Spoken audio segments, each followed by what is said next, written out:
En aquel tiempo dijo Jesús al pueblo en la sinagoga de Nazaret: Os aseguro que ningún profeta es bien mirado en su tierra. Os garantizo que en Israel había muchas viudas en tiempos de Elías, cuando estuvo cerrado el cielo 3 años y 6 meses, y hubo una gran hambre en todo el país. Sin embargo, a ninguna de ellas fue enviado Elías, más que a una viuda de Sarepta en el territorio de Sidón. Y muchos leprosos había en Israel en tiempos del profeta Eliseo. Sin embargo, ninguno de ellos fue curado, más que Naamán el sirio. Al oír esto, todos en la sinagoga se pusieron furiosos y levantándose lo empujaron fuera del pueblo hasta un barranco del monte en donde se alzaba su pueblo, con intención de despeñarlo. Pero Jesús se abrió paso entre ellos y se alejaba. Palabra del Señor.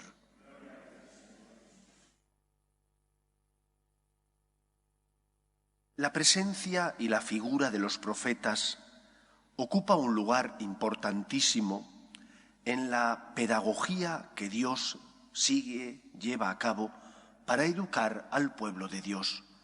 Los profetas eran aquellos que hablaban en lugar de Dios, aquellos que hacían saber al pueblo cuál era la voluntad de Dios, cómo tenían que vivir, qué tenían que hacer para ser fieles al Señor.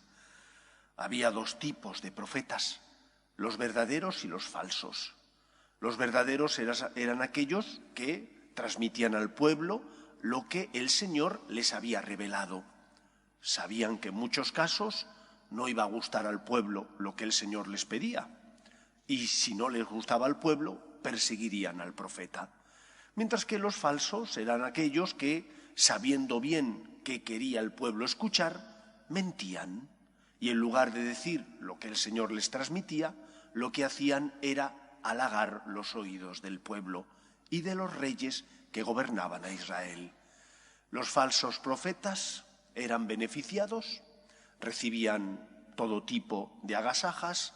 Los verdaderos profetas eran perseguidos.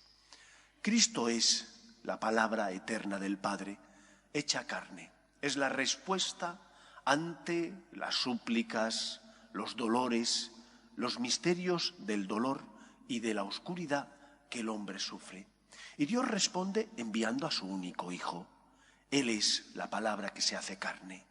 Y por lo tanto es rechazado, al igual que fueron rechazados los verdaderos profetas, porque aquello que Cristo revelaba no les gustaba a sus paisanos. Y le echaban en cara que no había hecho milagros en Nazaret, le echaban en cara que siempre les señalaba su pecado, y por eso quisieron matarlo. Creo que debemos recapacitar también cada uno de nosotros, porque nosotros hemos conocido a Cristo, escuchamos su palabra, pero la rechazamos o la hacemos vida. La rechazamos porque nos parece difícil lo que el Señor nos pide, o porque no comprendemos lo que nos dice, o porque nos lo dice. Lo que hacemos es decir, esto para mí no vale. Voy a coger lo que me interesa del Evangelio y lo que no me interesa lo dejo a un margen. O voy a cambiar el sentido del Evangelio porque me parece tan difícil vivirlo que voy a intentar buscar excusas para no vivirlo. Hemos llegado a una etapa en la que incluso dentro de la Iglesia se quiere transformar las palabras de Jesús dándoles un sentido distinto al literal o un sentido distinto al que la tradición le ha dado interpretando sus palabras. Seamos fieles a Dios. ¿Queremos de verdad escuchar al Señor y hacer lo que nos pide? ¿O por el contrario queremos pervertir las palabras de Cristo para acomodarlas más a nuestro día a día, a nuestras pasiones, a nuestra vida? ¿De qué te sirve vivir en la mentira? Tú sabes que es mentira, no te sirve de nada, no te engañes, es de necios saber que comer un alimento te hace daño y decir, yo no voy a hacer caso a lo que me dice el médico, voy a comerlo, no pasará nada. Si te ha dicho el médico que es malo para ti, porque tienes azúcar o porque tienes otros problemas, haz caso a lo que te dice el médico. ¿Qué gana el médico con hacerte daño? Nada. Si el médico tiene que curar, si el médico desea curar, el que sales perdiendo eres tú. ¿Qué gana Cristo haciéndote daño? Si Él murió por nosotros en la cruz, si se encarnó sin dejar de ser Dios, asume nuestra condición humana, ¿qué gana Cristo haciéndote daño? Él no pretende hacerte daño, pretende darte la vida divina para hacerte feliz, para colmar tu corazón del amor de Dios. El problema no está en Dios, el problema está en nosotros, que sabiendo lo que Dios quiere para nosotros, porque no comprendemos sus planes y nos parecen duras sus palabras, preferimos aparcarlas a un lado o interpretarlas de forma comodona para que no nos exijan esfuerzo y sacrificio. Pero ¿dónde te lleva esa palabra falsa? No te lleva a la salvación, no te lleva a la felicidad, no hace que te sientas lleno del amor de Dios. Al contrario, hace que más pronto o más tarde te des cuenta de que vives esclavizado a tus pasiones o de que estás haciendo daño a los que están a tu lado.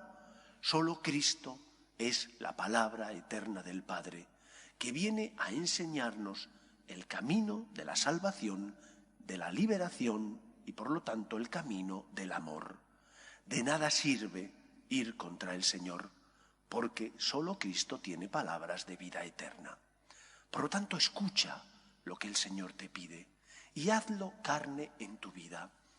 Una de las cosas que más me llamó la atención cuando conocí al Padre Santiago y a los franciscanos de María era la metodología que ellos seguían. Yo había estado 6 años en un seminario menor en Orihuela. Venía de una familia cristiana.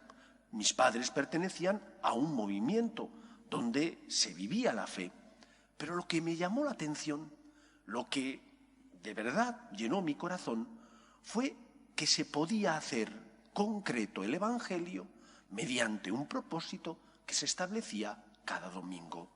Otros también lo hacen, pero a mí me llamó la atención esta manera de hacerlo del Padre Santiago, esta forma sencilla de hacer que el Evangelio se hiciera carne en nuestra vida. Porque ¿cuántas veces dices qué bonitas palabras, pero después no las llevas a tu vida? No, el Evangelio, la palabra de Dios, está para ser encarnada en nosotros, para que dirija nuestros pasos, para que como una brújula nos oriente sabiendo el camino que tenemos que seguir. Qué bellas palabras, hazlas carne. Qué bonitas palabras, intenta vivirlo. Pídele al Señor ayuda para ser fiel al Evangelio, a la palabra de Dios que hemos conocido gracias a la revelación de Dios por medio del Antiguo y sobre todo del Nuevo Testamento. Cristo es la respuesta de Dios ante las necesidades de su pueblo. Escuchemos, por tanto, a Cristo, sus palabras e intentemos hacer carne, hacer en el día a día aquello que el Señor nos pide, porque solo Cristo tiene palabras de vida eterna.